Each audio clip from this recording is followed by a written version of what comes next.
کتاب الکافی جلد نمبر 4 میں یہ کلام نورانی امام صادق علیہ محمد جعفر ابو عبداللہ جعفر ابن محمد صادق علیہ السلام موجود ہے. اللہم صلی علی محمد وعلی محمد. فرمایا ان النبی قال لاصحابہ، حضور صلی اللہ علیہ وآلہ وسلم اپنے اصحاب سے کہا کرتے تھے کہ الا اخبرکم بشیء ان انتم فعلتموه تباعد الشیطان منکم کما تباعد المشرق من المغرب. سبحان اللہ. فرمایا حضور نے اپنے اصحاب سے کہ کیا میں تمہیں ایک ایسی عبادت بتلاؤں کہ اگر تم اس عبادت کو انجام دے دو تو اس عبادت کی وجہ سے شیطان تم سے اتنا دور ہو جائے گا جتنا مشرق سے مغرب دور ہے. یعنی تم میں اور شیطان میں اتنا فاصلہ ہو جائے گا جتنا مشرق اور مغرب ہے، ایسٹ اینڈ ویسٹ. قالوا بلا. تو صحابہ کرام نے کہا یا رسول اللہ بیان فرمائیے گا کہ وہ کون سی عبادت ہے کہ جس سے شیطان ہم سے اتنا دور ہو جائے گا. حضور نے جواب دیا الصوم. فرمایا روزہ رکھو. یعنی یہ وہ عبادت ہے جس میں یہ پوٹینشل موجود ہے کہ ہمیں کمال معنوی اتنا عطا کر سکتی ہے. رمضان کا مہینہ حضور نے تو صوم کا، یعنی ایک روزہ بھی واقعاً اگر اس کی پوری روح کے ساتھ رکھ لیا جائے تو شیطان اتنا دور ہو جائے گا جیسے مشرق سے مغرب دور ہے. اب مجھے اور آپ کو اپنے آپ پہ غور کرنا ہے کہ یہ حاصل کیسے ہوگا. روزہ تو ہم زندگی بھر رکھ رہے ہیں، ہم بہت سے لوگ بچپن سے روزہ رکھ رہے ہیں، والدین کی ماشاءاللہ اچھی تربیت ہوتی ہے. جب سے بالغ ہوئے کوئی ایک روزہ بھی قضا نہیں ہوا تو کیا واقعی شیطان اتنا دور ہو گیا جتنا مشرق سے مغرب ہے؟ سوال یہ کہ حاصل کیسے ہوگا. تو حضور نے کہا کہ اس عبادت میں صلاحیت ہے کہ شیطان تم سے اتنا دور ہو جائے. اب اس حدیث کو مکمل کروں پھر اس پہ بات کرتے ہیں. آگے فرمایا کہ یسود وجہ، روزہ شیطان کے چہرے کو سیاہ کر دیتا ہے. یعنی شیطان ذلیل و رسوا ہو جاتا ہے. جب آپ روزہ رکھتے ہیں جو ہمارا کھلا ہوا دشمن شیطان عدو مبین وہ ذلیل اور رسوا ہو جاتا ہے. اس کی برکتیں رمضان کی اور روزے کتنی زیادہ ہیں. صدقۃ تکسر الظہر، اور صدقہ دینا شیطان کی کمر کو توڑ دیتا ہے. والحب فی اللہ والمواظرۃ علی العمل الصالح یقطع دابرہ، اور اللہ کی خاطر محبت کرنا اور نیک اعمال کو پے در پے بجا لانا، یعنی ایک کے بعد ایک. اس میں نیک اعمال جو بھی ہم شروع کریں اس میں گیپ نہ دیں. یہ شیطان کی کمر کو توڑ دیتا ہے، اس کی آگے کے لیے اس کے راستوں کو بند کر دیتا ہے. دیکھیں میں یہاں ایک حدیث آپ کے سامنے سنا ہوں. مولا متقیان قائد الغر المحجلین امیر المومنین علی بن ابی طالب علیہ الصلوۃ والسلام اللہم صلی علی محمد و علی محمد. نہج البلاغہ کی حکمت نمبر 278 ہے. ظاہر ہے کہ قرآن، نہج البلاغہ، صحیفہ سجادیہ، یہ وہ سب کلام الہی اور کلام اہل بیت اطہار علیہ السلام ہے جس سے ہمیں آشنا ہونا ہے. رمضان میں مزید اس کو پڑھنا ہے. وما قلیل تدوم علیہ ارجع من کثیر مملو منہ، اور میں تھوڑا عمل جیسے پابندی سے انجام دیا جائے اس کثیر عمل سے بہت بہتر ہے جس سے آدمی اکتا جائے. ایک دن آپ نے بہت زیادہ دعائیں پڑھی، قرآن کی تلاوت کی، نمازیں پڑھی، وظیفے کیے، لیکن اکتا گئے، بس اب دل بھر گیا، اگلے دن کرنے کا دل نہیں چاہ رہا. اس سے بہتر تھا کہ تلاوت قرآن کیجیے، چاہے کم ہو لیکن روزانہ ہو. یہ آج کی گفتگو کا گویا ایک طرح سے پہلا فرسٹ بلٹ پوائنٹ ہے. کم عمل لیکن مستقل کیجیے. کسی کی مدد کریں، صدقہ دیجیے، اپنی حیثیت کے مطابق صحیح، لیکن کوشش کیجیے اسے مستقل جاری رکھیں.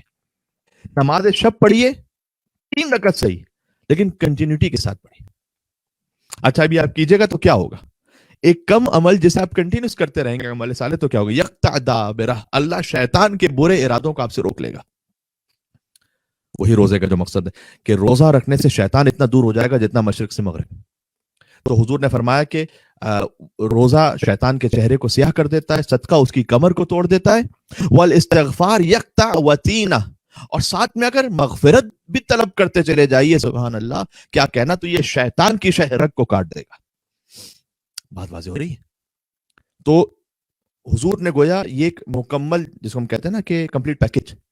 وَلِكُلِّ شَيْءٍ زَكَاةٌ وَزَكَاةُ الْأَبْدَانِ الصِّيَامُ، پھر فرمایا کہ ہر شے کی ایک زکوٰۃ ہے اور بدن کی زکوٰۃ روزہ رکھنا ہے. میڈیکلی بھی سال میں 1 مہینہ ہم کم کھائیں کم پئیں، معمولاً ایسا ہوتا نہیں ہے، کم کھائیں کم پئیں، تھوڑا زیادہ ہی کھا لیتے ہیں رمضان میں شاید، لیکن بہرحال بدن کی زکوٰۃ ہے کہ روزہ رکھا جائے. میڈیکلی بھی اچھا ہے، بدن تھوڑا سا اس کو ریسٹ ملتا ہے، ہیلدی ہو جاتا ہے، اسٹمک کو ریسٹ ملتا ہے. اور معنوی طور پر، اصل تو بات یہاں پر معنوی طور پر ہے کہ نفس پر جب قابو پانے کے لیے اس میں تمرین ہو جاتی ہے تو آگے کے لیے حرام سے بچنا آسان ہو جاتا ہے. اچھا اب یہ صفت حاصل کیسے ہوگی؟ رمضان مبارک میں مجھے اتنی روحانی طاقت آ جائے کہ شیطانی کاموں میں اور مجھ میں مشرق اور مغرب کا فاصلہ ہو جائے. میں ایک بزرگ فقیر کا جملہ آپ کو سناتا ہوں, بہت حسین ہے.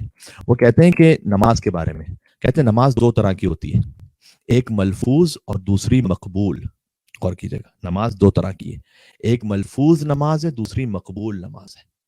ملفوظ ہے لفظ سے نکلا ہے ملفوظ, لفظوں میں, یعنی وہ نماز جو لفظوں تک رکی رہے, ایک وہ نماز ہے. جو فقط لفظوں تک نہ رکی رہے بلکہ بارگاہ ایزدی میں مقبول بھی ہو. جس طرح سے نماز کی دو قسمیں, اس طرح سے روزے کی بھی دو قسمیں. معلوم کیسے ہوگا کہ ہماری نماز فقط ملفوظ ہے یا مقبول بھی ہے؟ کا قرآن سے پوچھو. سورہ عنکبوت کی مشہور و معروف آیت, اتل ما اوحی الیک من الکتاب واقم الصلاۃ ان الصلاۃ تنہی عن الفحشاء والمنکر ولذکر اللہ اکبر واللہ یعلم ما تصنعون. نماز قائم کرو, یقیناً نماز فحشاء اور منکرات سے روکتی. کسی آیت یاد نہیں ہے یہ, اور اللہ کو یاد رکھنا اس سے بھی بڑی عبادت ہے. اگر اس کا خلاصہ میں کروں, یعنی اگر کوئی فعل حرام سامنے ہو, اللہ کی یاد کی خاطر حرام کو چھوڑ دینا, فرمایا یہ سب سے بڑی عبادت ہے. واللہ یعلم ما تصنعون, اللہ خوب جانتا ہے کہ تم کیسی نماز پڑھتے ہو. نماز اگر فقط ملفوظ ہے تو ہو سکتا ہے کہ مصلی پر اٹھنے کے ساتھ ہی خدا نخواستہ گناہ کی طرف ذہن چلا جائے. اگر ملفوظ فقط نہیں ہے بلکہ مقبول بھی ہے, کیا علامت ہے؟ اگر فجر کی نماز مجھے, سادہ سی بات کر رہا ہوں, فجر کی نماز مجھے کم از کم ظہر تک گناہ سے روک پائے تو انشاءاللہ وہ نماز فقط ملفوظ نہیں بلکہ مقبول بھی ہے انشاءاللہ.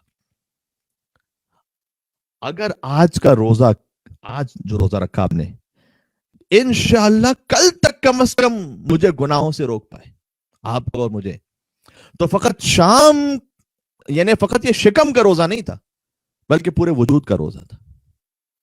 شکم کا روزہ رکھنا, ایک عارف بزرگ سے بات منقول ہے, وہ اپنے شاگردوں سے پوچھتے تھے کہ آج روزہ آج ختم ہوا نا, فرض کیجیے آپ سے پوچھا آج کتنے روزے رکھے آپ نے, تو آپ کیا کہیں گے تعجب سے اسے؟ میاں نمازیں تو دن میں زیادہ ہو سکتی ہیں, ایک سے زیادہ, مثلا آپ ظاہر فجر پڑھی آپ نے, ظہر عصر مغرب عشاء نافلہ نمازیں پڑھی ہوں گی انشاءاللہ, تو لیکن یہ کیا سوال ہے کہ روزے کتنے رکھے؟ روزہ تو ایک ہی رکھا آج. تو وہ کہتے تھے کہ یہ تو ایک شکم کا روزہ ہے جو رکھا ہے, جو آسان ترین تھا, یعنی جو ہم مشکل ترین سمجھتے ہیں وہ آسان ترین تھا, وہ رکھا ہے فقط. پھر کہتے تھے کہ بصارت کا بھی روزہ رکھا تھا یا نہیں؟ آئے آئے سبحان اللہ. یعنی ہر وہ منظر جو دیکھنا حرام ہے اس سے اپنے آپ کو بچا لو, یہ ہے بصارت کا روزہ, نگاہوں کا. پھر کہتے تھے سماعتوں کا روزہ بھی رکھا تھا یا نہیں؟ فقط ایک روزہ رکھنے سے بات نہیں بنے گی, ایک روزہ رکھنے سے وہ فرض تو ادا ہو جائے گا, آپ کو قضا نہیں کرنی اس کی. لیکن کتنے ہی روزے دار, امیر المومنین کا کلام, کتنے روزے دار ایسے ہیں جنہیں بھوک اور پیاس کے سوا کچھ نہیں ملتا. تو کیوں نہ اپنے روزے کو پورے وجود کا روزہ بنا لیں. پھر پوچھتے تھے وہ اپنے شاگردوں سے, میں آپ سے تو فقط ایک طالب علمانہ طور پر عرض کر رہا ہوں بات کو, پوچھتے تھے کہ سماعتوں کا بھی روزہ رکھا تھا یا نہیں؟ یعنی ہر وہ شے, ہر وہ آواز جو سننا حرام ہے, اس سے اپنے آپ کو محفوظ رکھا تھا یا نہیں؟ یعنی فقط غنا کی بات نہیں ہے, غنا تو حرام ہے ہی, میوزک, غیبت مثلا نہ سنیے, کم از کم رمضان میں اپنے آپ کو بچا کے رکھیں کہ میں غیبت نہیں سنوں گا, مجھے فقط شکم کا روزہ نہیں رکھنا, مجھے پورے وجود سے روزہ رکھنا ہے.